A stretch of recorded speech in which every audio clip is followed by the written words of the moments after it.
It's a not all about me, it's an all about we type of thing. I also connected with the meometer on page 212, and I had a slightly different connection because I actually ran into, I mean, slight issue where I used we at work a lot, and one of my coworkers was like, "Well, what do you mean we?" Because it was like, "Well, you're not doing the work," and it was kind of like, "Well, okay, maybe sometimes I need to step in and do some work." But because it was kind of funny with the case where using we was almost too much. Kind of, somebody pointed out to me, I got to do a little bit myself sometimes.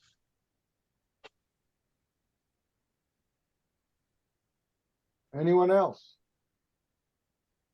Yes, Dorothy.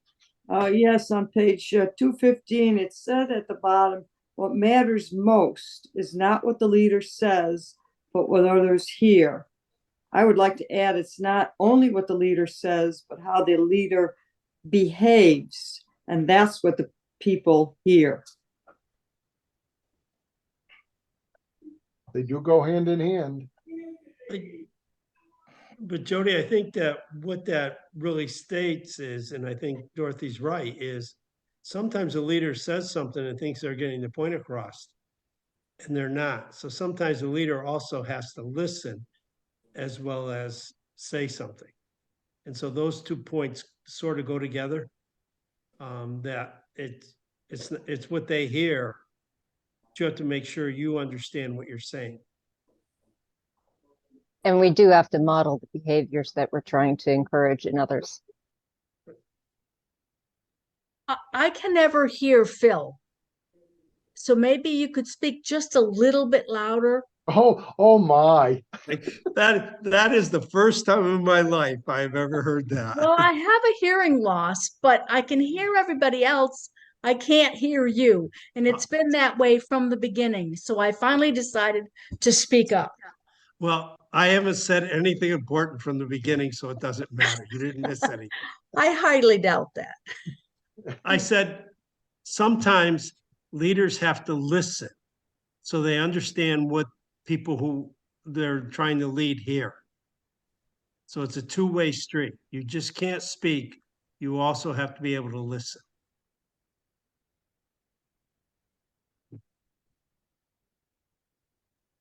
So this chapter, this portion that we read, right, really goes back to the personality test that we took at the beginning, right? And it's important to understand people's personality traits because that's how we need to communicate with them, right? Somebody who's extremely serious, you're not going to use a lot of humor. They're going to tune out on you, right?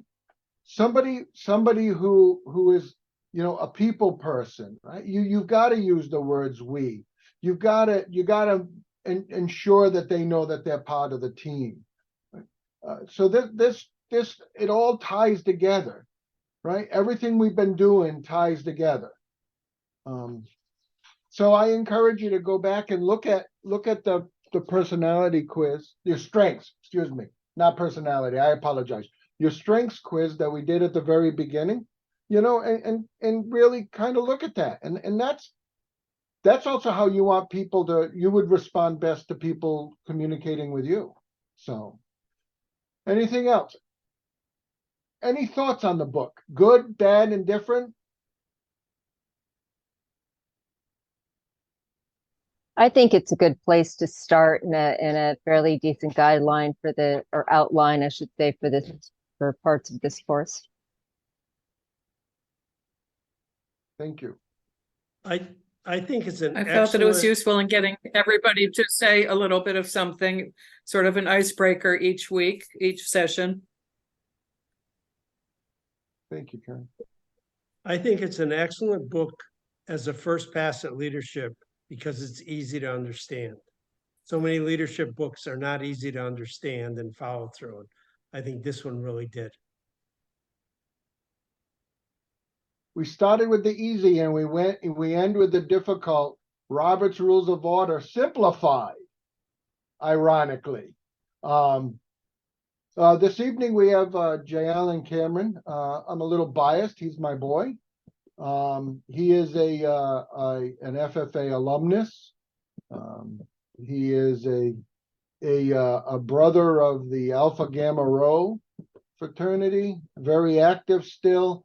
Rules, regulations, parliamentary procedure is extremely important in all of the aspects of his involved life. Without further ado, so I will start this. He's going to go through a presentation, and then we're going to use practical examples and exercises to play with from what we all read and what he's going to present. Alan, it's all you, man. All right. Well, so we'll just get right into it. I hope you all had a chance to peruse over the Robert's Rules Simplified book. It will be covering a lot of what's in that book, but it gives you a lot of good tools for use. All right, so let's get going here.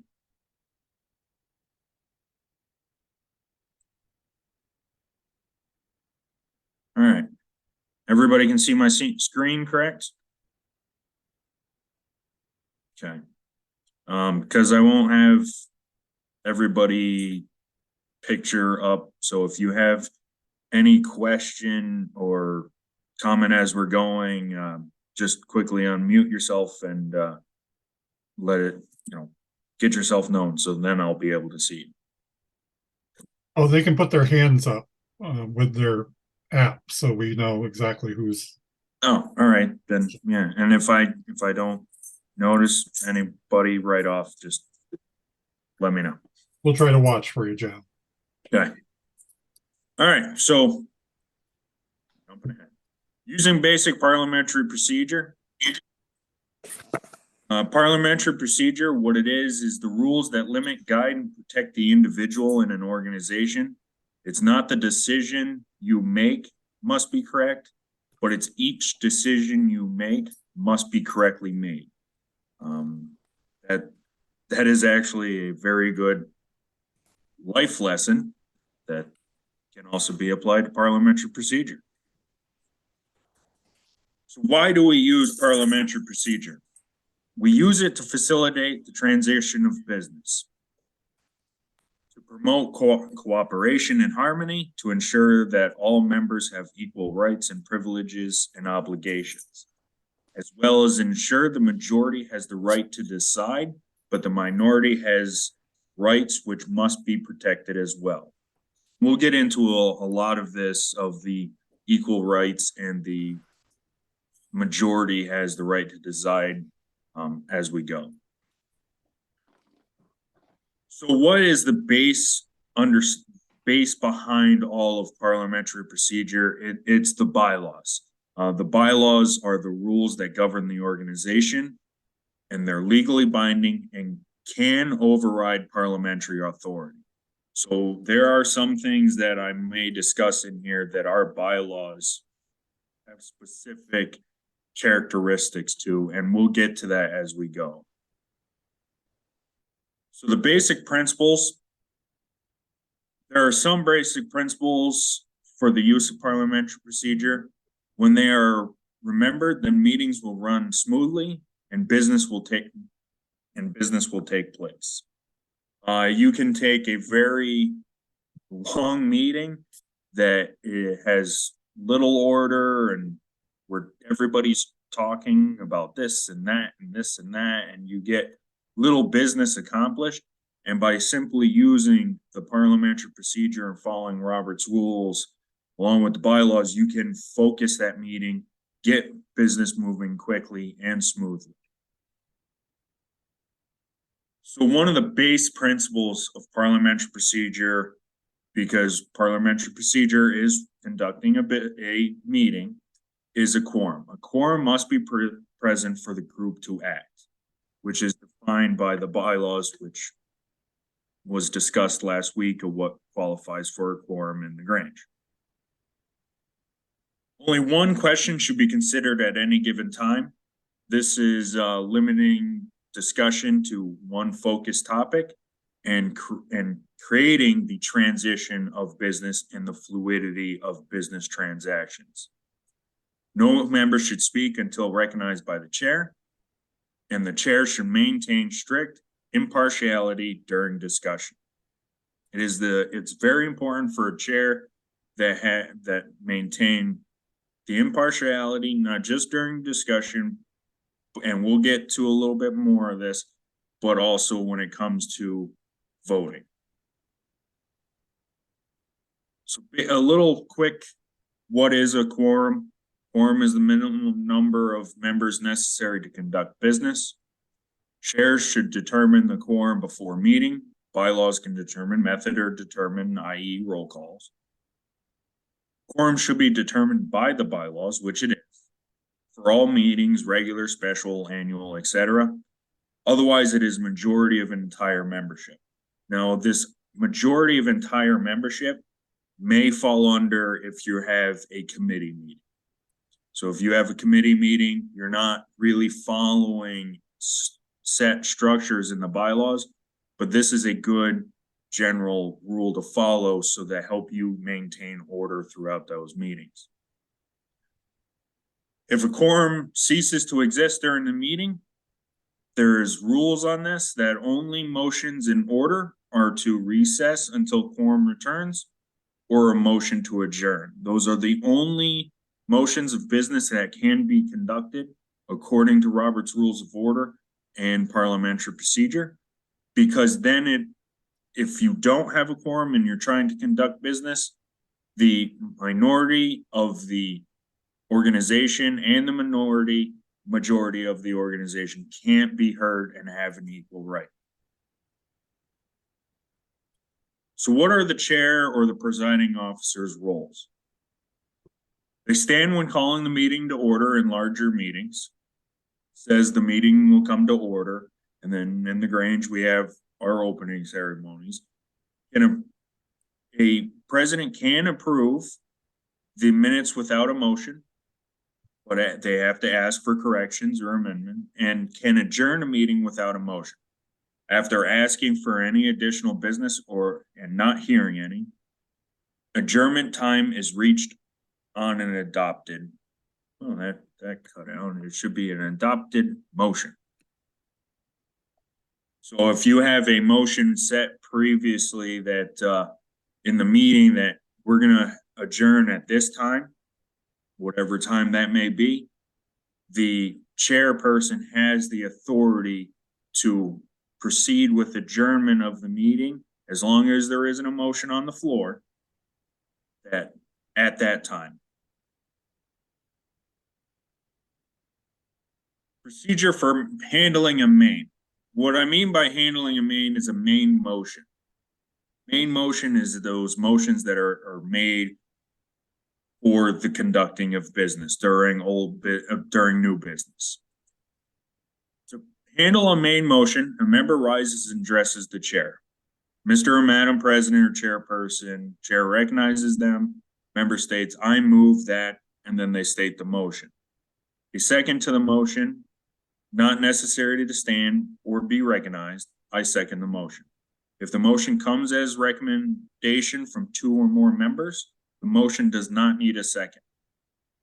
This means that it's already been agreed upon by 2 people. You don't need a third, which would be the second, if that makes any sense.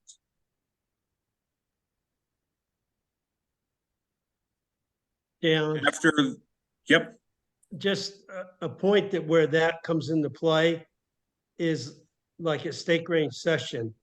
When the committee brings forward a motion to adopt a resolution, it's not necessary therefore then to second that motion because it's coming forward from the committee.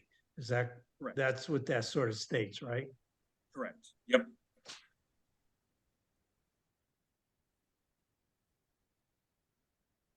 So then the chair states the motion. It has been moved by whoever made the motion and seconded that, and then they state the motion. And they have to state the entire motion as it was made. This is very important. that it has to be stated as it was made. Then discussion can commence. If debatable, every member has a right to debate. The chair refrains from debating while presiding. Proposers of the motion has first right to debate and must be related germane only to motion. Now, this means you can't have a motion on the table and talk about something completely separate that has no effect and connection to what is currently being discussed on that motion. Then the chair will proceed after discussion, that if there is no further discussion, the motion is, and then fully restates the motion at that time. It can either be what it was originally made as, or if there was any amendments or corrections made to that motion throughout its discussion process. But they have to restate it entirely. Then comes the vote. The chair says all in favor of, and then restates the motion in its entirety. Say aye, or as we have in the Grange, voting sign of the order. Those opposed say no, or same sign. If a motion requires a 2/3 vote, asking for rising or by show of hands is highly recommended, because you actually have to count on these 2/3 votes, that 2/3 of the voting body are present and are voting. You should always ask for those opposed. Whether it is completely unanimous or not, you should always ask. The results of the vote is then stated by the chair. The motion is carried or the motion is lost.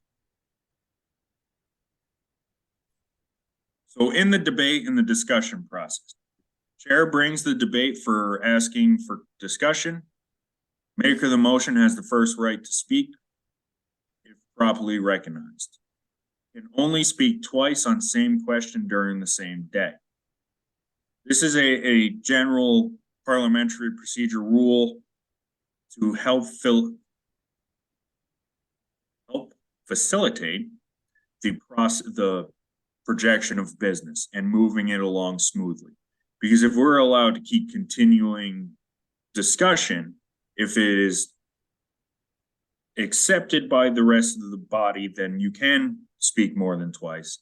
But if they continue more discussion over and over and over, you're just prolonging the process. And any motion that stops or limits debate requires a 2/3 vote. So in the debate and discussion process, you can make a motion that will end discussion and call for the question, or limits the amount of debate. That you could make a motion that says, no, and if you're going to discuss on it, you only have one time to do it. That is a motion that has to be voted on and has to have a 2/3 vote. What happens if there's a tie vote? A tie vote is considered a failed vote. President and chair does not have to break a tie unless specified in the bylaws. And the president and chair can vote to make or break a tie.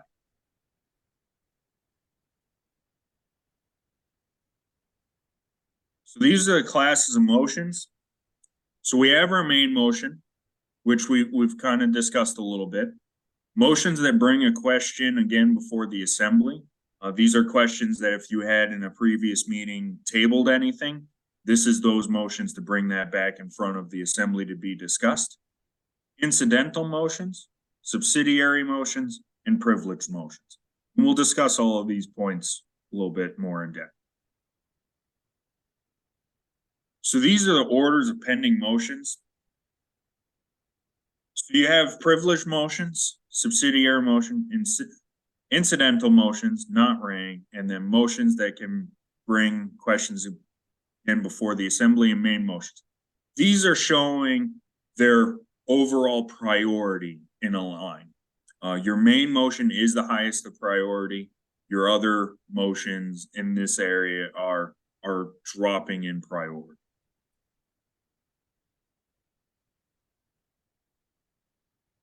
So what are privileged motions? They do not relate to pending business related to the rights and privileges to the assembly or its members, and they are not debatable.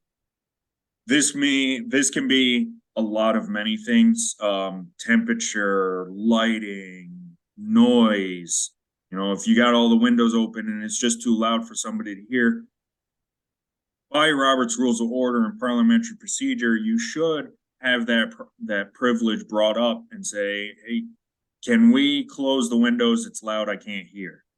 And then that should be automatically voted on, that everybody in the group agrees, and we close the windows.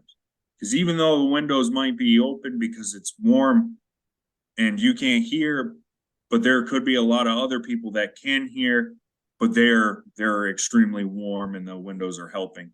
This helps give everybody equal rights and privileges. So some of these privilege motions are fixed time to which to adjourn, to recess, to raise a question of privilege. The question of privilege would be a window or temperature or what have you, and then call for the order of the day. So, Jay Allen? Yep. Just for clarity, you know, a privileged motion is to adjourn, but not if there's business on the floor, correct? Correct. And if there's business that is on the floor, you can still make a motion to adjourn, and it is the right, and we'll get into this a little bit more, it is the right of the chairperson and the chairperson's responsibility to either entertain the motion, because you have business on the floor, they shouldn't entertain motion. But if they choose to entertain the motion, it has to go for a vote. And it is the voting body's responsibility to make that vote, whether, no, we're just going to end and that's going to be that, or we're going to continue discussion on this main motion and we'll proceed with business. Jay Allen, the Yep. bylaws of the National Grange don't allow us to make that motion to adjourn in a Grange meeting. So, Well, it's okay. so yeah, we talked about that a couple weeks ago. It's actually written in there that you can't make a motion to adjourn. Well, ignore the to Well, adjourn then. But if you're having a committee meeting that's not a formal Grange meeting, it could be in order. Correct. But just in a regular Grange meeting, you can't make a motion to adjourn.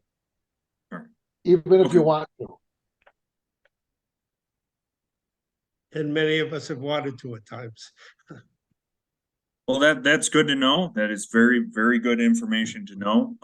And thank you. What are subsidiary motions? They insist in treating or disposing of a main motion. All require a second. It depends on which one we're talking, which subsidiary motions, and we'll cover this a lot more, whether they're debatable or not, and requires majority of vote unless involving rights of others. So if you call the question, which is a motion to end discussion and proceed right to the vote, then that requires a 2/3 vote. That is not debatable. If you make a motion to limit or extend of debate, that is debatable, but requires a 2/3 vote also. The most widely used one of a subsidiary motion is to amend the main motion.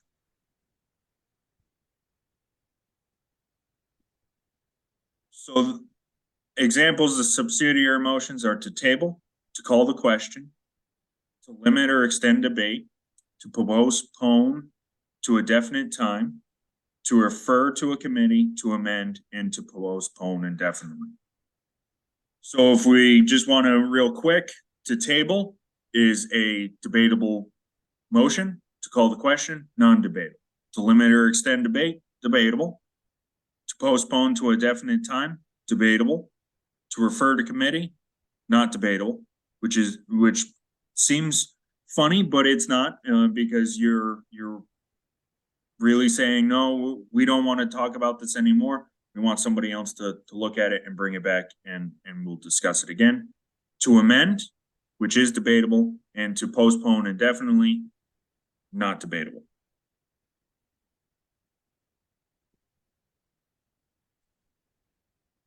Incidental motions, incidental to pending motions or business at hand. They are not debatable.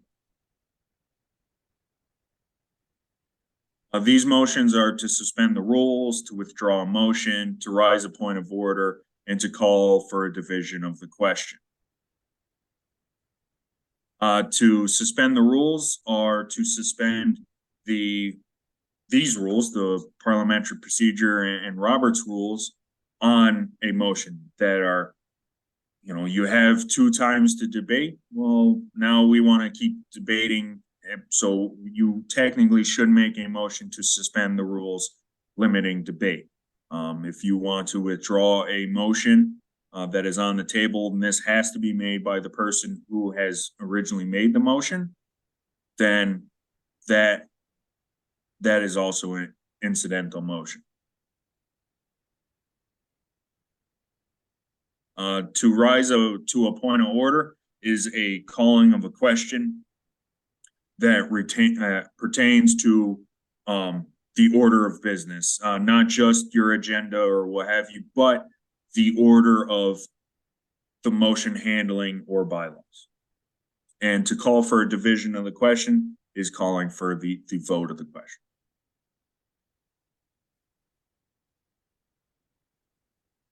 Certain situations need attention during a meeting, but they do not require a motion, a second, debate, or voting.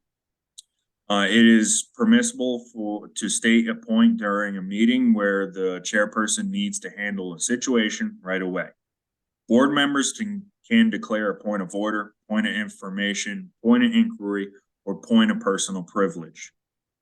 All of these points, the point of order, like we discussed, point of information, which is you're just asking for clarification again of what the motion is in its entirety on how it was presented.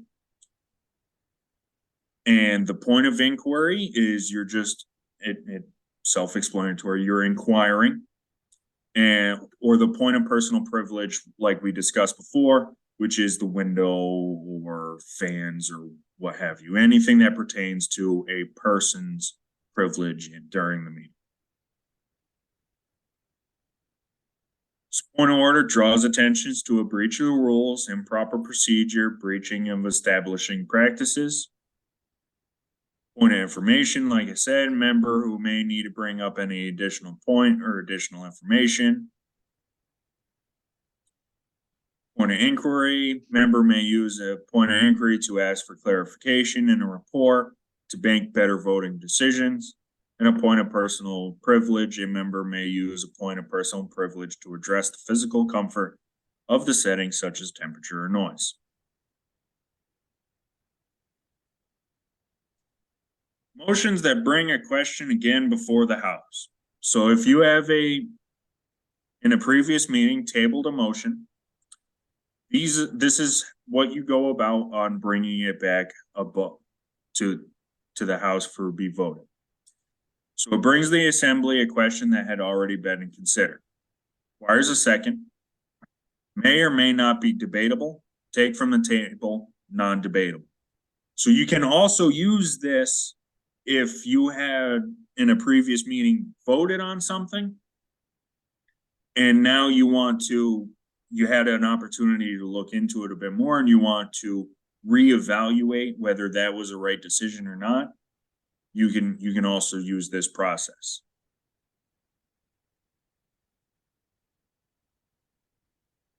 So like I said, reconsider, which is you voted on something prior and you want to bring it back because you had time to investigate. To rescind, which is you voted on something in that meeting that you were currently at, and now you kind of had reflecting on it and no, that's not quite right. So you can make a motion to bring it back, to rescind it, and then you can start over and then take from the table. Main motion, class of motions. They bring them before the Assembly a question or business consideration. In order only when no other motion is pending.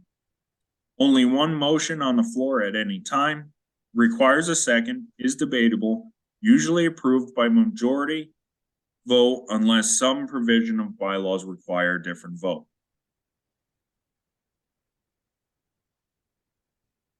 Amendments, only 2 amendments can be made can be pending at any time. Primary, those are applied to the main motion. Secondary, applied to the primary amendments. So if you have a motion on the floor that you want to have amended, and you make it an amendment that you want to change add some words, someone else can make a motion to amend that amendment to give it new words to emphasize what the original intent of that first amendment was. You can have an infinite number of secondary amendments as long as only 2 total amendments pending at any one time. So this is where it gets kind of fun for a person who's running a meeting.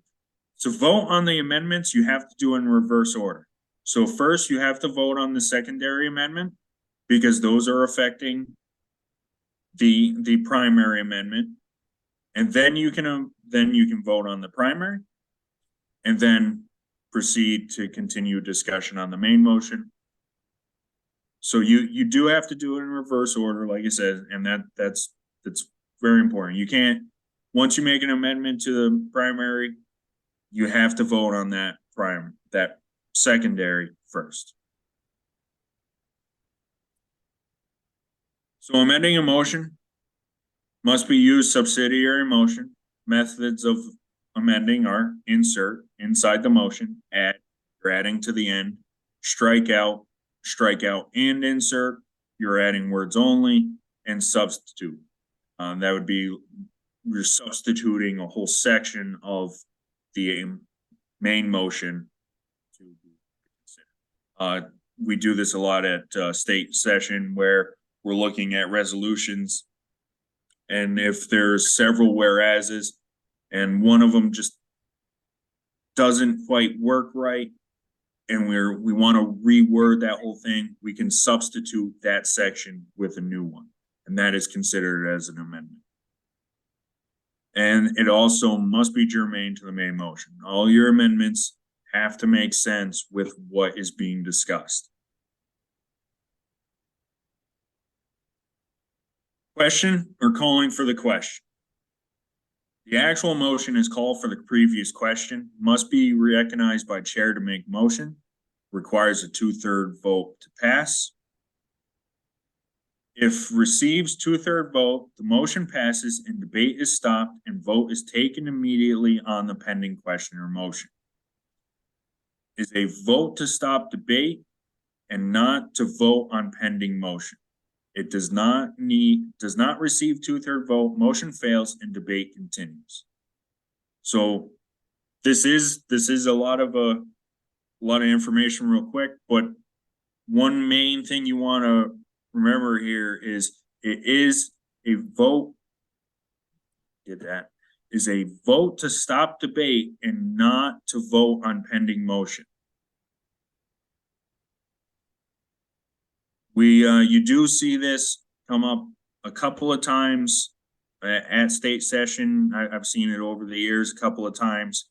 But it's very important for everybody to remember that it only is to stop debate and not for an actual vote on the motion itself.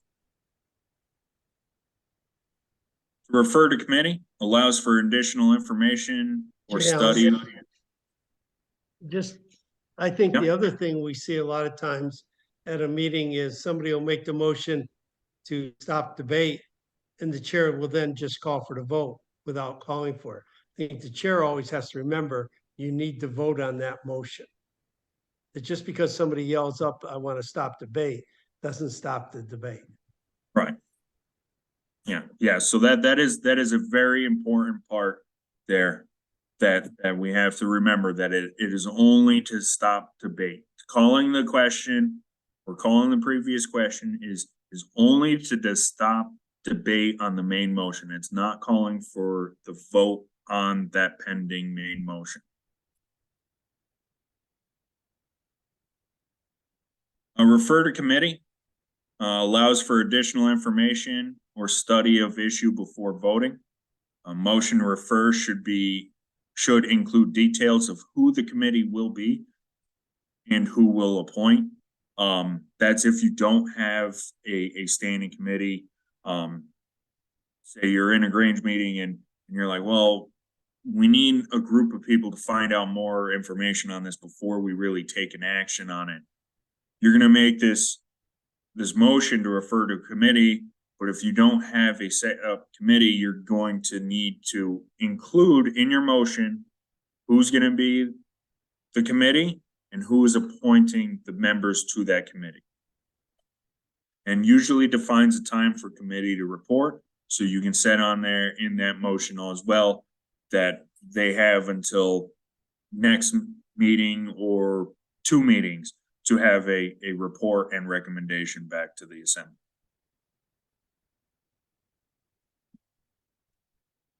Tabling a motion. Proper form to motion is to lay on table. A misuse is postpone indefinitely or postpone to a definite time. Intention sometimes is to refer or to commit, which sends to committee for further review. Definite time is to take from the table. So really the way you want to make this motion, that if you just want to end debate and then we'll pick it back up next month, the proper way of doing it is to make a motion to lay on the table the motion in question.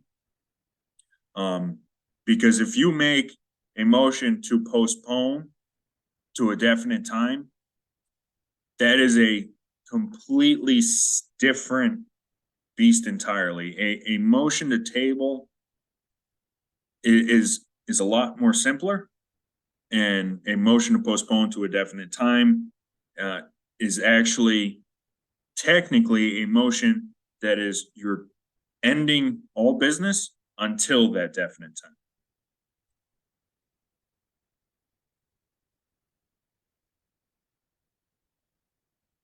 To withdraw a motion can be withdrawn at any time prior to voting. So you could have had discussion on it and discussion on it and discussion on it and discussion on it. And the maker decides, no, I'm just going to withdraw the motion. They have that right up until the time of vote, prior to the vote being called. So before restated by the chair, by the vote being called, it belongs to the maker, can be withdrawn, changed, or modified in any way with only approval of the maker. So if the maker decides, well, instead of, there was a lot of debate on doing these amendments and then there was debate on the amendments, well, I'm going to withdraw it, modify it, and it can be represented. That is perfectly fine. After restating, it belongs to the assembly. So the maker asks permission to withdraw after it's been presented to the assembly for discussion. The chair treats first as a unanimous consent request. If objection, treated as a subsidiary motion.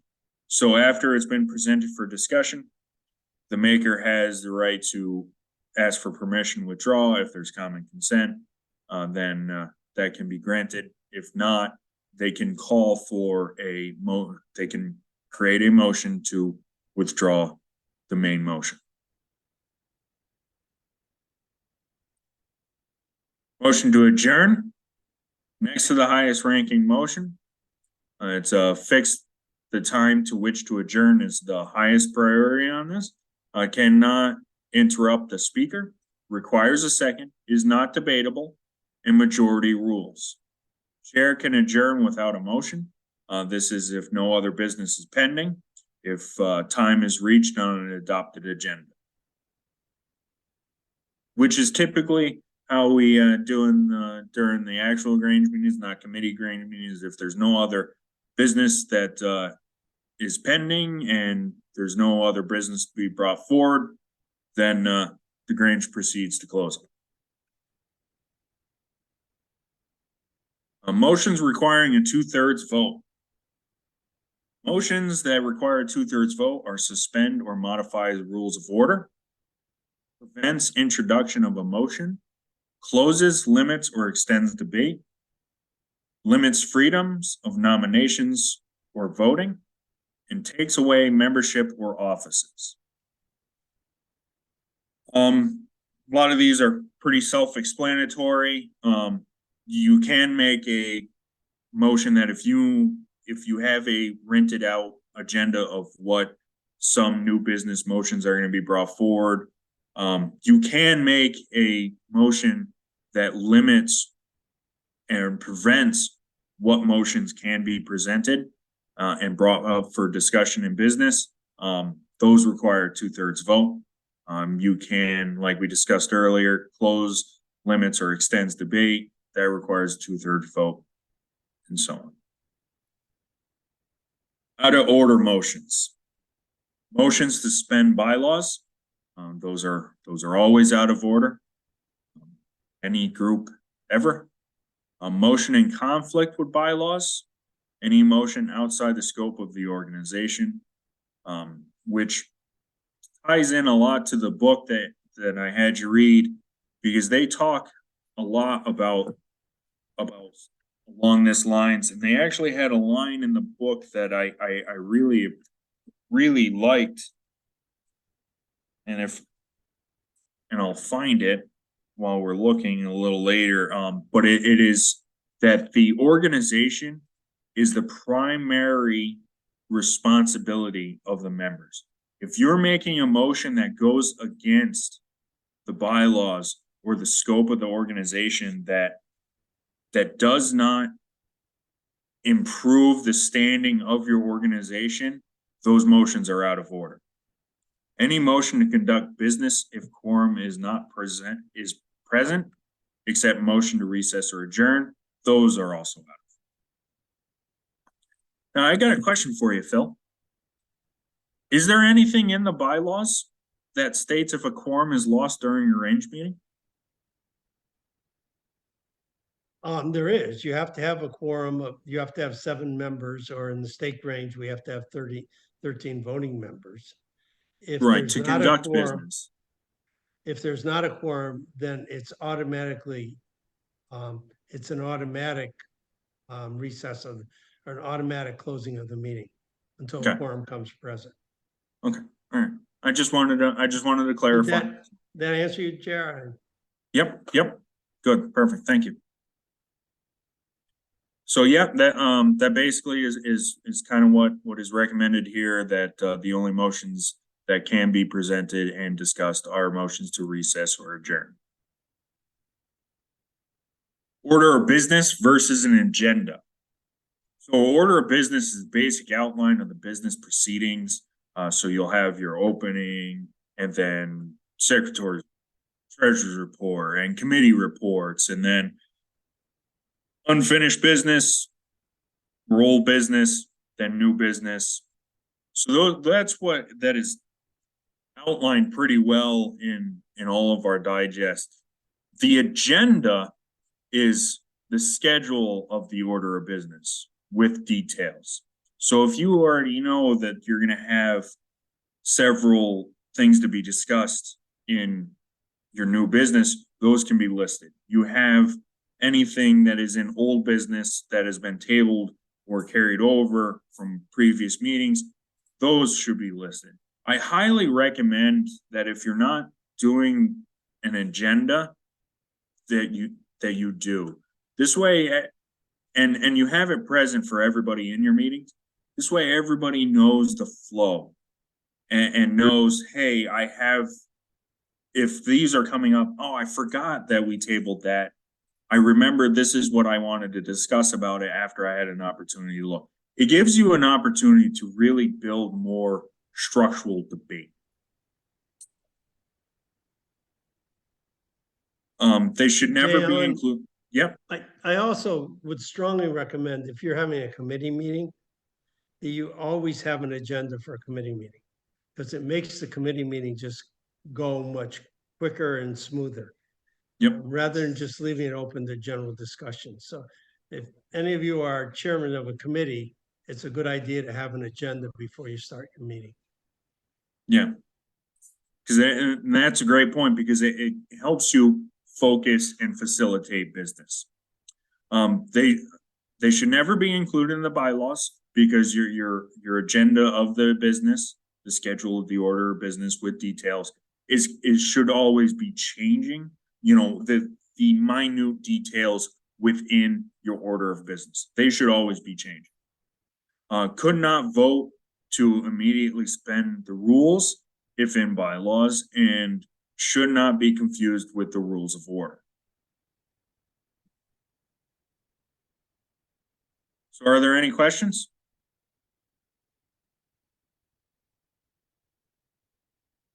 Apparently, this slide says it came from the University of Arkansas. Yes, I've always wondered why the National Grange does not establish something to have a parliamentarian required in every Grange. I think would be very helpful.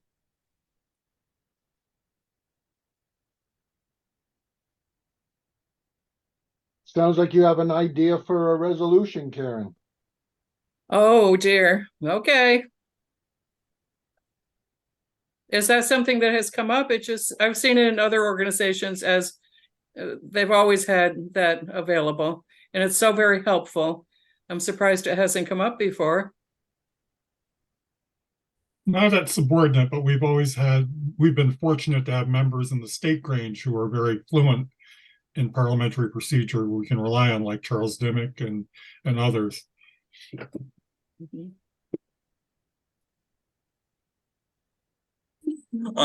To your point, a parliamentarian is a great, useful tool to have and to help facilitate the order of business by answering any questions that may be arise, but also being a useful tool to the chairperson. That, you know, you got a lot going on, that if there's someone else that can help facilitate that, they might have forgot a little bit of how do I handle this motion, it is a useful tool to have a second set of hands. And Are there any other questions? A parliamentarian is always good if you're running the meeting as the chair, that if someone raises a point of order or a question of parliamentary procedure, you can then take a brief recess and discuss it with the parliamentarian or any other person, even if you don't have an appointed parliamentarian, if you're running the meeting, so that you can straighten it out before you give your ruling on the parliamentary inquiry. And it's very helpful when your parliamentarian is sitting near you, and because you get to know when you're screwing up, because they go, The challenge I see would Or they be give you a having, the challenge I see would be actually having somebody fluent in Robert's rules in order to function as a parliamentarian in a meeting where, you know, we may only have a handful of active members at any given meeting.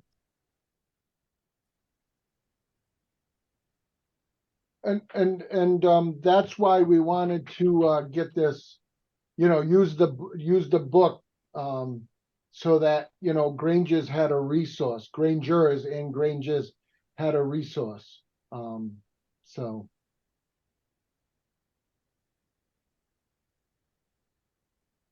Are there any other questions? Well, Jer, I think I really enjoyed this book you gave us, Robert's Rules Simplified, because I think one of the things that it points out very early is sometimes when you're using Robert's rules, if you're confused, you have to use your best reasons and your best judgment in the reasons, because you might not have all the answers, but you have to be able to use the best judgment and make sure that it reasonably makes sense on the steps you're taking. Yep, like it says here in one of these first slides. It is not that the decision you make must be correct, but each decision you make must be correctly made. So as long as you make the decision and handle the motions correctly, you can be wrong 9 times out of 10.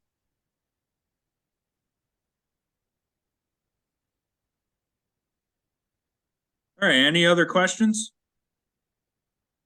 No? All right, so Oh, hold on, before you Yep. do that, please. Everybody, some of you I sent a message to, a chat to.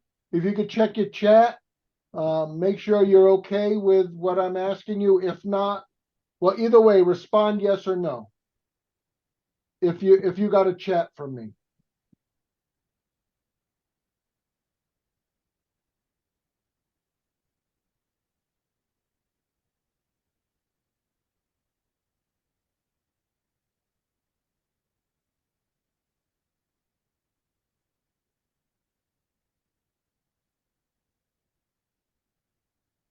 then if you could just let me know when they tell you, and I'll spring it on everybody.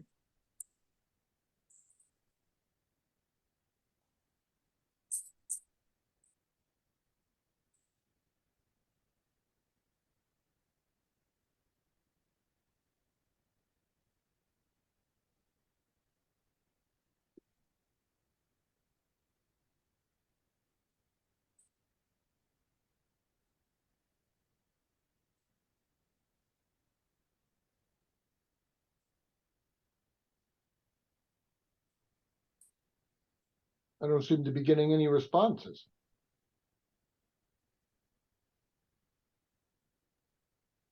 I don't have a chat.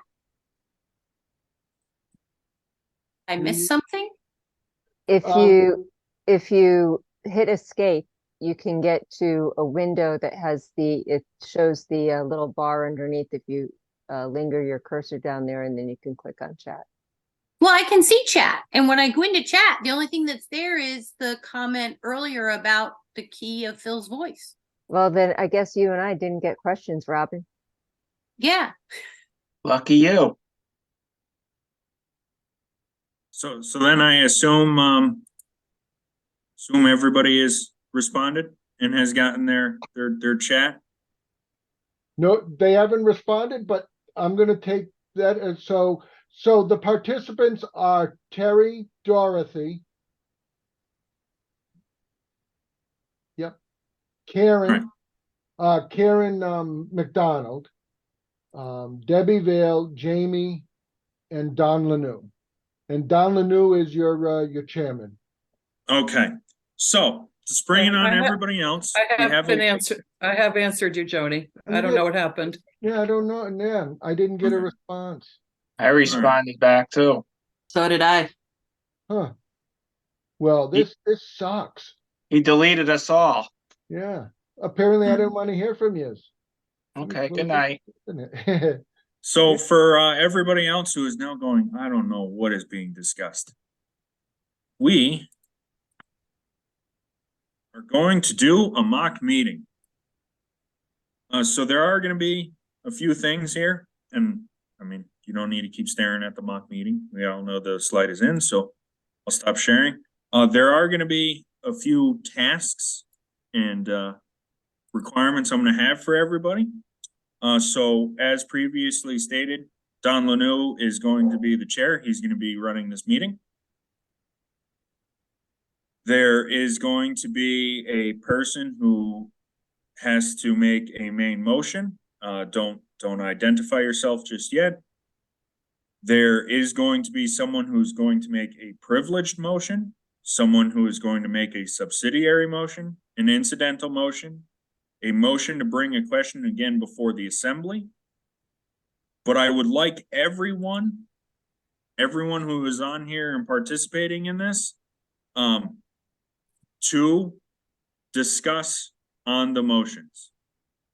This is a completely random main motion that is going to be presented, and I would like everybody to discuss either in favor or against. Completely random. You can come up with anything you would like. Or what I told you to ask. Or, yep. So Yeah. So, Alumnus? worthy chairman, I would like to make a motion. Proceed. Point of order. The chairman has not opened the meeting for business. I'd like to call this meeting to order.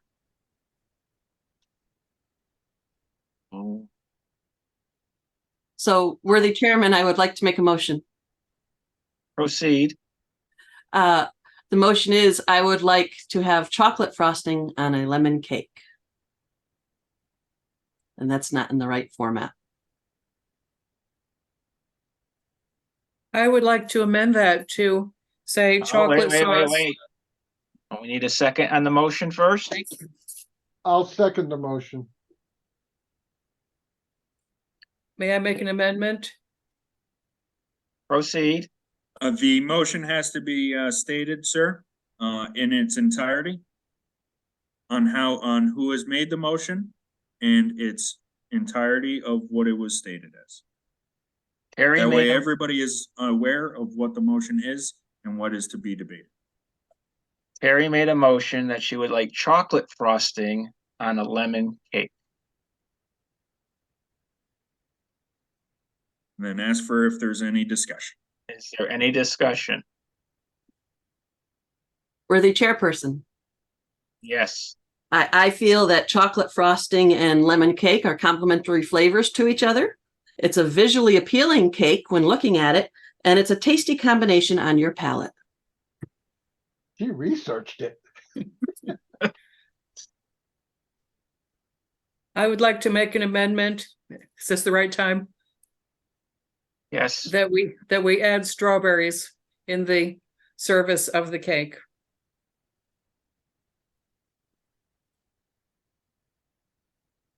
Do I have a second on the amendment to add the strawberries to the Anybody cake? can I will make a second the motion to add strawberries to the amendment. You seconded it, Alma? Yes, I did. Okay. Did you Motion's have been to made. repeat, did you have to repeat the amendment? A motion's been made and seconded that we add strawberries to the chocolate frosting on the lemon cake. Is there any discussion on the amendment? Mr. Chairman, a parliamentary inquiry? No, Phil. Yes, Phil. You're in your motion, you said that we add strawberries to the chocolate frosting. It was my understanding that they just added strawberries to the presentation. Is it your call that the amendment was actually to add strawberries to the chocolate frosting? I don't know. We will go back to Karen. Did you want the strawberries on the chocolate frosting or next to the frosting? A I would like it- clarification. I was presuming next to the frosting. Okay. Does that answer your question, Brother Phil? Thank you, Mr. Chairman. You're welcome. Now we have an amendment to put the strawberries next to the chocolate frosting with our lemon cake. Is there any further discussion on the amendment? Mr. Chairman, I'm going to speak in opposition to strawberries. I think raspberries complement the chocolate and the lemon far more than strawberries. So I'm gonna speak in opposition to strawberries.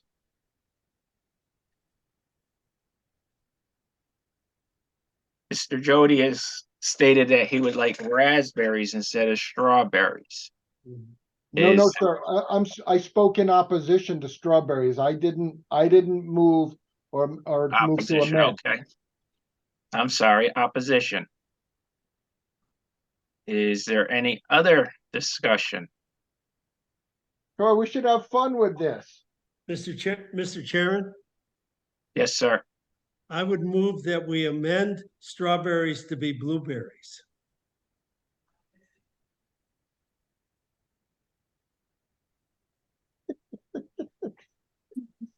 Welcome to the Connecticut State Grange.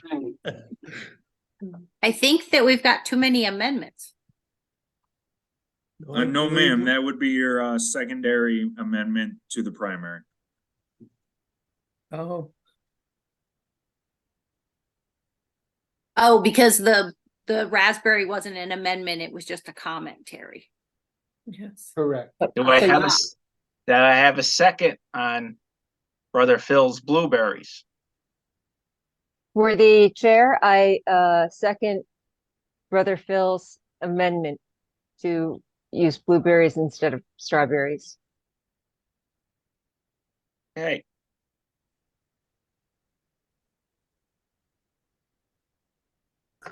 Any further discussion on the blueberries? I thought the discussion was to add blueberries to the strawberries, not instead of.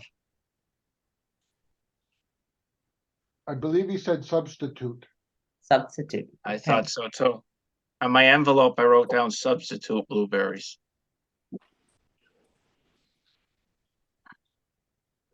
I personally think the whole thing sounds disgusting. I'm allergic to chocolate.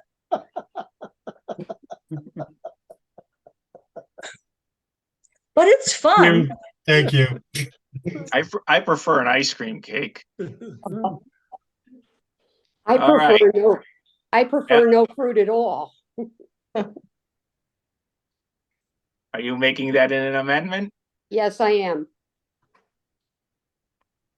Now I have an amendment for no fruit. Is there a So second? unfortunately, No, you can't have now that as an you, amendment. yeah. I was Correct. gonna Now I say, can't you go got too three? many amendments. Because you already have 2 amendments on the table. That's what I thought. So no. No fruit is off the table. So I have an amendment and seconded that we substitute blueberries for the strawberries. Any further discussion? Hearing make none. Can I make a privileged amendment, a privileged motion? Yes, Oh, I can't. I'd like to adjourn this in about 15 minutes from right now. My motion is to adjourn this meeting 15 minutes from right now. I've got 6 minutes after 8. we have a second.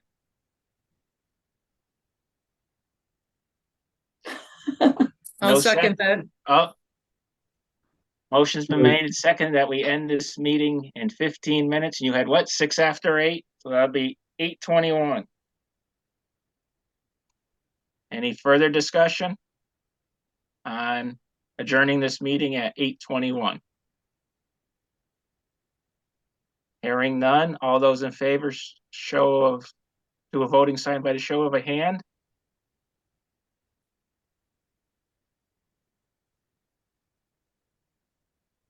Those opposed? The ayes have it. Meeting will end at 8:21.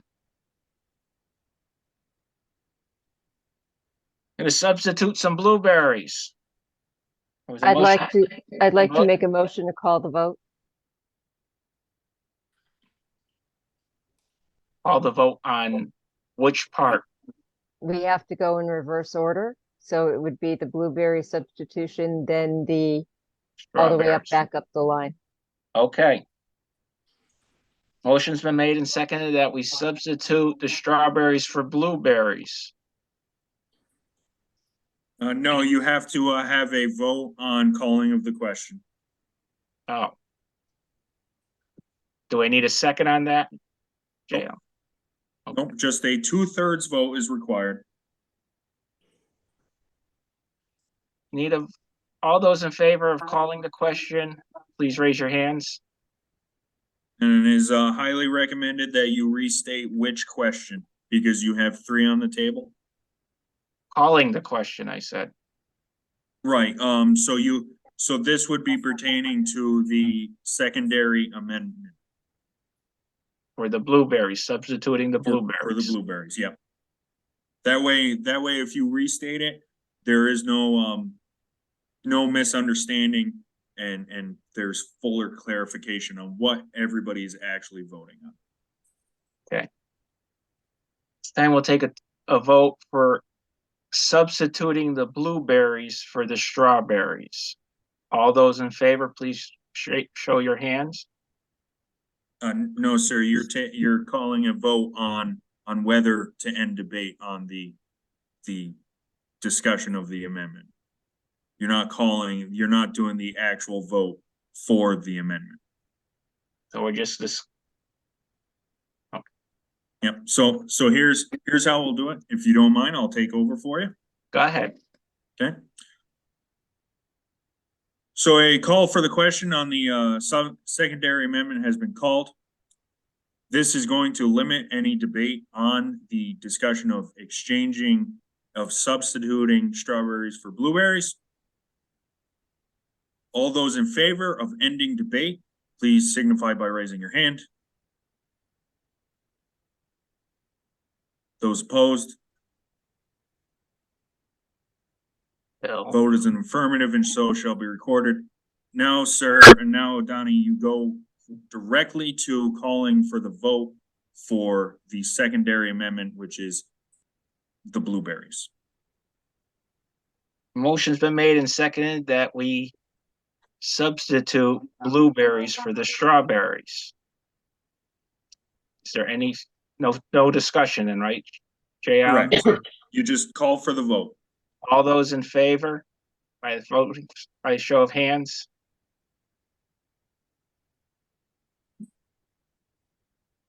Those opposed?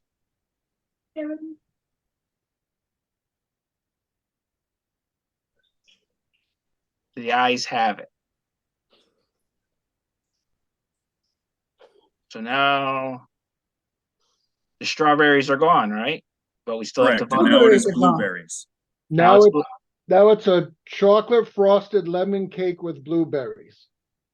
But we are still discussing amending the amendment that was made to add the fruit to the frost, to accompany the frosting. So now you are going back to discussion on adding the fruit. Okay. Motion has been made and seconded that we add fruit to the cake. Is there any further discussion?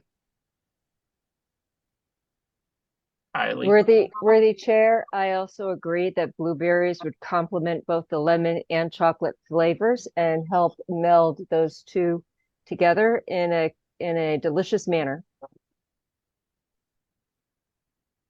Any further discussion? Hearing none. All those in favor of adding the fruit to the cake, the chocolate frosted lemon cake, show by the voting sign. Can I ask a question? Don't we have to have permission of the original motion to amend her motion? No. Or do No, we ma'am. vote first? No, as long as after it's been presented to the assembly for discussion, it is in the assembly's hands. Okay. When would the person have to agree to the amendment then? That is only if it's prior to the chairman presenting it for discussion. So if the person who wanted to second this motion said, well, I really like the intent, but what if we added the blueberries to on top of the chocolate frosting? And if hold on, let me start over. Motion was made. The person who went to second said, yes, but what if we add this? Then it is the person who made the motion, the maker, have the obligation to approve or dismiss. Because if they say yes, then it's already now presented as this amended without. So it's before the chair has reread everything back. It's in the seconding process is when the Correct. First person has to accept or change the amendment. Once it's been seconded, it's stuck or it's locked, so to speak, for a vote at that point in time. Yeah, so they have up until the chairman presents the motion to the assembly.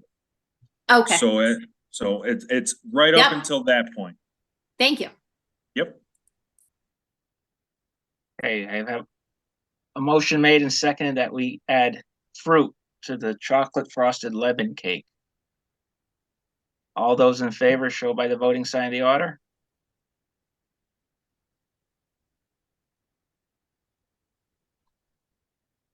Those opposed, same sign.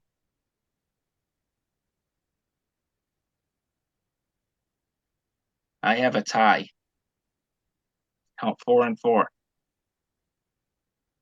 Motion And it is does. your prerogative to Then- whether break the tie or call it as a failed motion, because a tie vote is a failed motion. I will call it as a failed motion. The original motion was a chocolate frosted cake, chocolate frosted lemon cake. All those in favor of a chocolate frosted lemon cake? Mr. Chairman, I believe we're still open for debate on the original motion. Because the call for ending debate was only on the subsequent amendment. Correct. So we're still open for debate. Mr. Chairman, I would move that we refer this to a committee for discussion at our next meeting to be appointed by the chairman consisting of 3 people. I'll second that. Motion's been made and seconded that we refer this to a committee that is appointed by myself. Any discussion? Hearing none, all those in favor show by the voting sign of the order. Those opposed, same sign. The vote is an affirmative and so shall be recorded. My committee will be Terry, Phil, and Eiley.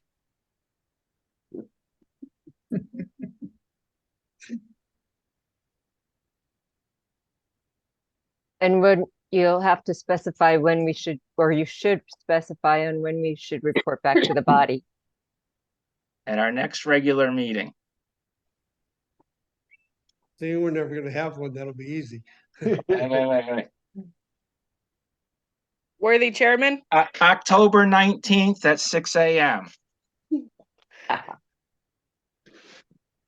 worthy Chairman, Yes, ma'am. I make a motion to reconsider the previous motion.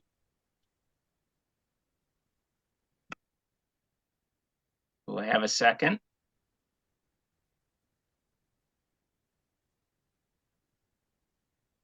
No, no No. second. I'll second. Karen, you jumped in. I'm trying to keep. I was gonna No, cancel it. No, Karen, so withdraw your second because this is important. Karen, can I you? withdraw the second. Go ahead, Don. Motion's made and there was no second. So the motion does not carry.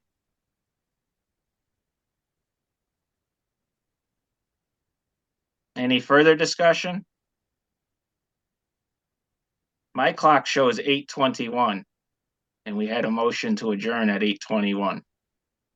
Okay, so I'm gonna interrupt again real quick. Has everybody discussed? Because For the most they're, part. for the most part, all right, so everybody has gotten that good, okay? Now, who can tell me whether we had an incidental motion or not?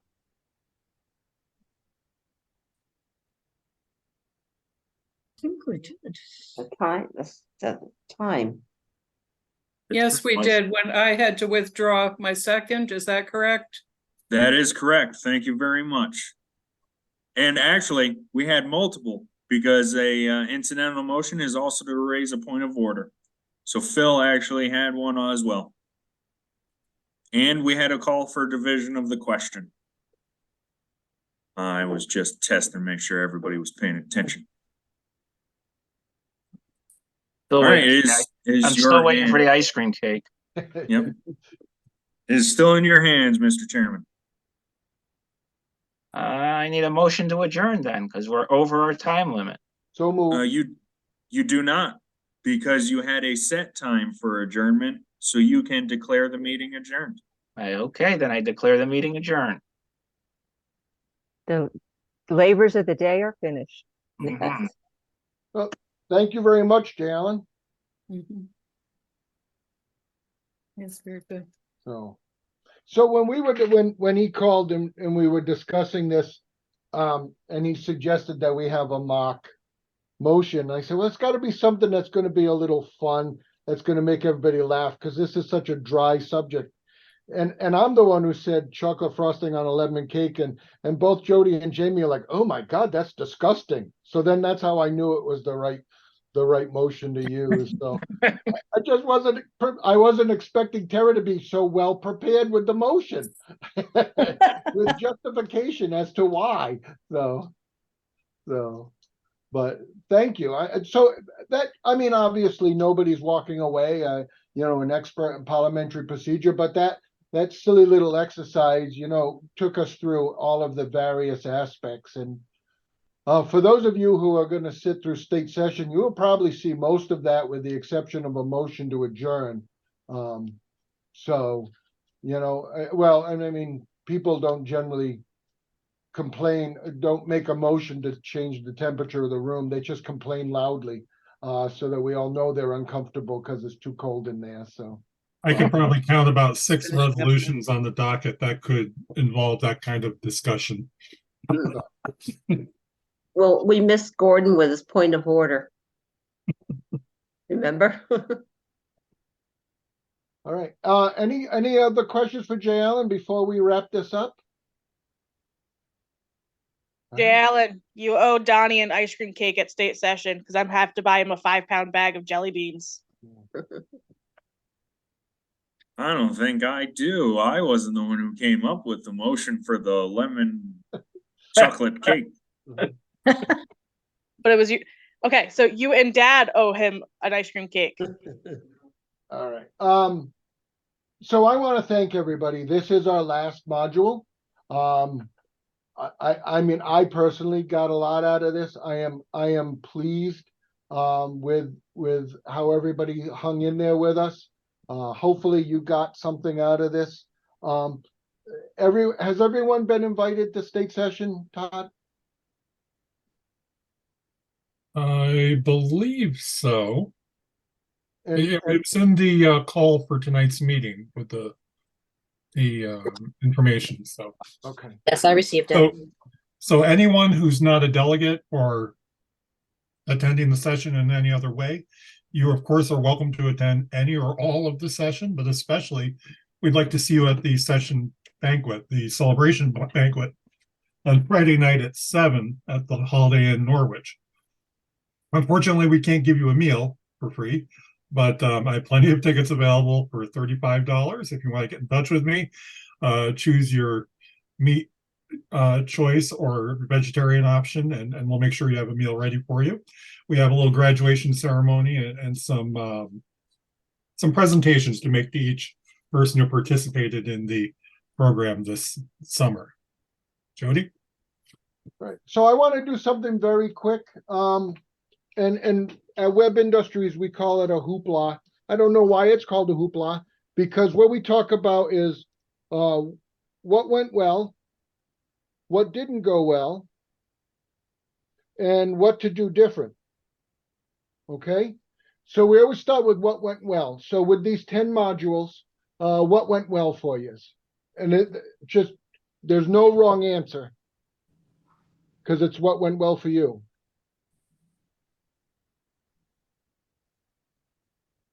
I do think the ones that had more interaction were much more interesting than those when you first started out. It was more talking and not as much interaction, but as the series went on, everybody seemed to be interacting more, and I think that made that more interesting.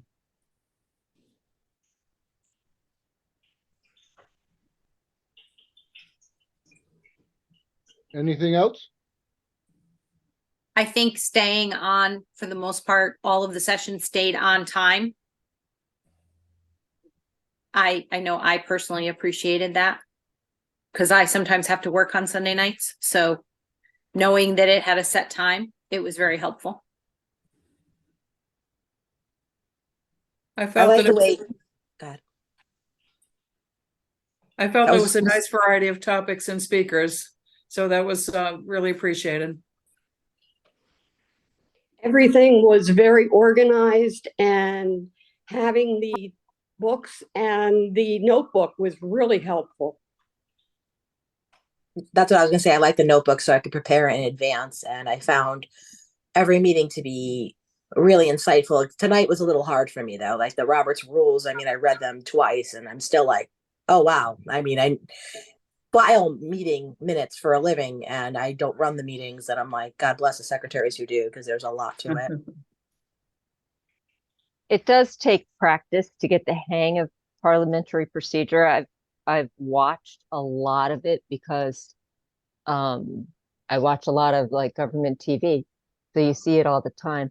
I actually have this cute little book. It's called The ABCs of Parliamentary Procedure, and it's basically a comic book that doesn't go into as much detail as Jay Allen went into, but it hits all the same points. Cool. Anything else? What didn't go well?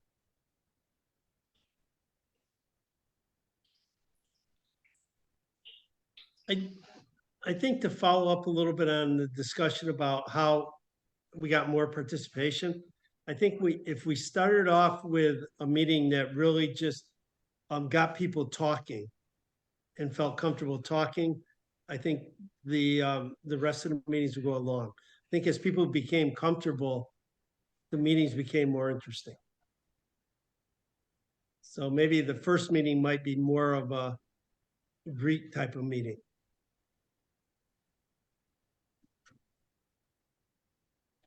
After all, I was shy about getting on.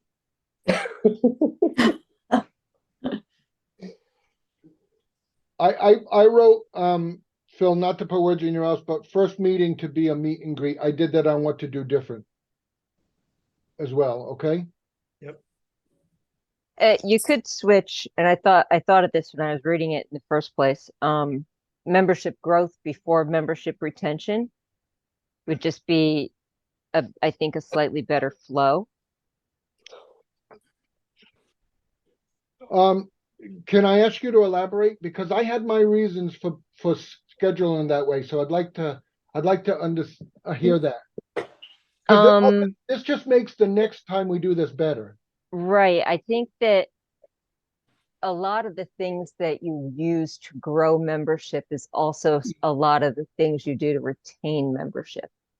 I've had there's this national, I'm a hunter education instructor with the Connecticut DEEP, and we have a national program called the 3 R's. It's recruitment, retention, and some other R.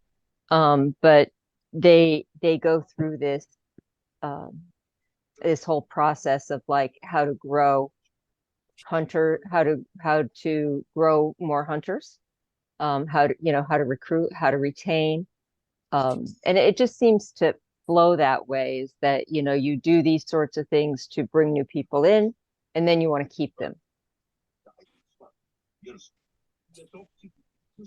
That's very logical. Thank you. I Yes. know an hour is quite a tight time to have an opening, then have a prepared speaker and some sort of a wrap-up conclusion. So sometimes I felt like an individual would bring up an issue unique to their Grange, and we would spend a good bit of time on it. And I kind of felt badly for the speaker who had prepared material that maybe they therefore would not have time to insert. So I don't know, something about staying on top of things that maybe could be handled better one-to-one about individual issues. Or to just have a stay 10 minutes late for, socialization after the program, and just get, try to get into the program earlier. Yeah. Good. Anything else on what to do, what didn't go well? What should we do different if we do this again? Jody, you now have a cadre of people who've gone through this. I would think that if you do this again, it would be wise to invite some of the cadre to each one of the meetings so they could participate. So that you again open up this dialogue. I'm not saying everybody has to go to every single meeting, but if a couple of people who went through this would then attend one of the other meetings to help the dialogue move along. I don't know how the rest of you feel about that, but I think. No, I think that's a good idea. Jody could schedule one or two of us for every session, and then it wouldn't be that big of a commitment. This is a small thing, but life gets in the way of some of these meetings sometimes, and I lost in the middle. I lost the schedule, so I had to be looking for the reminder of how to get on the Zoom if we had a meeting. I signed on a day that we didn't have. I tried to sign on a day we didn't, and so I missed a couple just because of misplacing the overall schedule. So maybe partway through a list of the when we're still meeting, because I've looked high and low and I can't, and I missed some that I really wish I had attended. Meetings are recorded, or most of them are, and they're up on the YouTube channel for the State Grange, so people can go back and revisit them. And that's been fabulous. I've gone back. I know that I'll be going back to this one in particular, probably a lot, because it's a lot to retain. I think we had difficulty in the fundraising module. We really didn't cover a lot of that, which is okay. We did talk about some important topics, but I think that will become one of our major topics of part 2 or 2.0, where we'll delve into that topic a little bit more in depth. Jody and I have already talked about the next go around. It'll take a slightly different format, so it may allow for more time to work on a topic that, just like parliamentary procedure, is a big and deep box to get into. So to feed off of Todd there very quickly, by a show of hands, when and if we put together 2.0, who would be interested in it or parts of it being in person? If it's on Zoom, I'd be interested. In person is a bit much. Same here on that. I think it would be difficult covering the entire state with an in-person meeting, but it would be fun to have like a get-together midway through, or a separate meetup, separate from like what we're the actual classes. I think maybe. So, yeah, I was going to say, I think a social event at some point would be kind of neat to be able to put names and faces other than on the Zoom.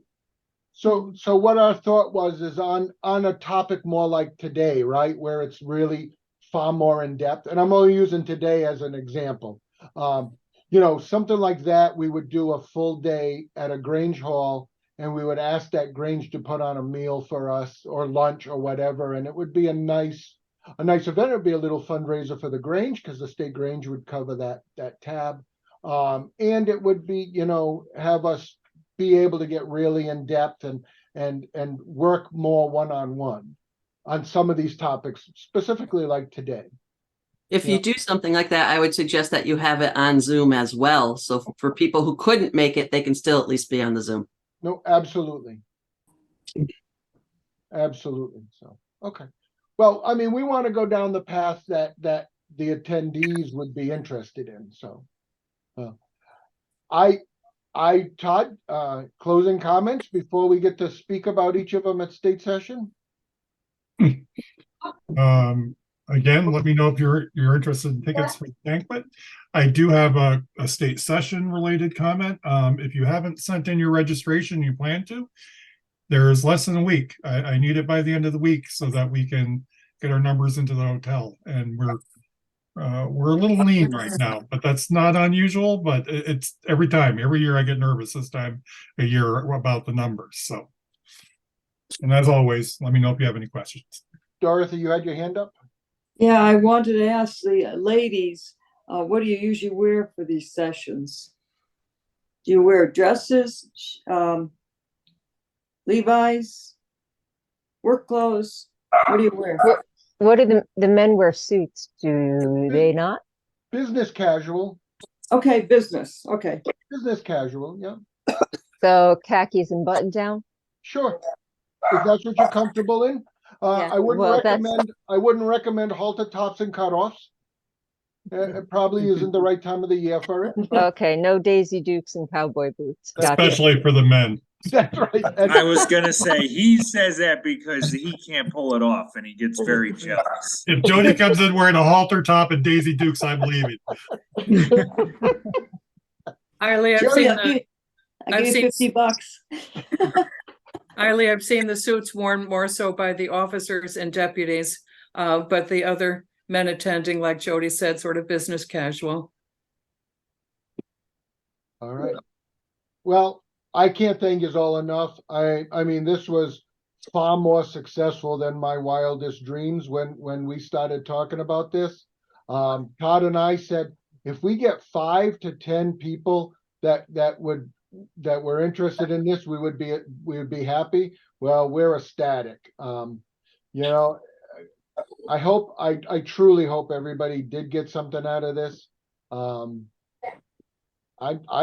It was the first thing in years I've been excited about. So thank you for making this successful.